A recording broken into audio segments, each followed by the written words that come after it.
నమస్తే, welcome to ఒక TV. మనతో పాటు ప్రస్తుతం అద్దెకి దయాకర్ గారి సతీమణి మనతో ఉన్నారు. సార్ మేడం చెప్పండి, ఎన్ని రోజులుగా ఎదురు చూస్తున్నారు? మీరు కావచ్చు, మీ అభిమానులు చాలా మంది ఎదురు చూస్తూ ఉన్నారు. ఎప్పుడు ఏదో పార్టీలో ఏదైనా బలమైనది ఏది ఇవ్వబోతా ఉన్నారు అని చెప్పి చాలా మంది అయితే ఎదురు చూస్తూ ఉన్నారు. ఇప్పుడు ఎట్లా అనిపిస్తుంది? చాలా సంతోషం అండి. అంటే కష్టపడే తత్వం ఉన్న వ్యక్తులకి ఎప్పుడైనా లాంగ్ టైంలోనైనా అది వాళ్ళకి మంచి ఫలితాన్ని ఇస్తుందని ఇదొక నిదర్శనం. సో ఎవరైతే ఇప్పుడు మాకు సపోర్ట్ చేశారో, జనం కావచ్చు, మీడియా కావచ్చు, అమ్, రేవంత్ అన్న కావచ్చు, మంత్రులైనటువంటి కోమటిరెడ్డి వెంకటరెడ్డి, రాజగోపాల్ రెడ్డి, ఇంకా అదేంటి మన బట్టి విక్రమార్క గారు, అందరికీ ఈ సందర్భంగా కృతజ్ఞతలు తెలియజేస్తున్నాము.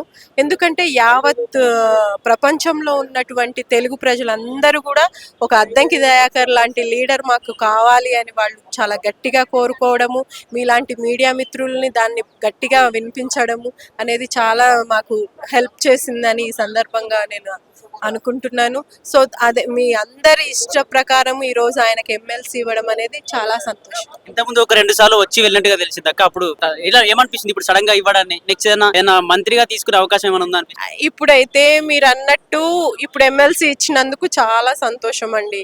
ఫస్ట్ మనమైతే ఇప్పుడు ఒక చట్టసభలకైతే వెళ్ళగలిగాము. నెక్స్ట్ దానికోసం అధిష్టానం ఎలాంటి నిర్ణయం తీసుకుంటుందో దాని మీద డిపెండ్ అయి ఉంటుంది.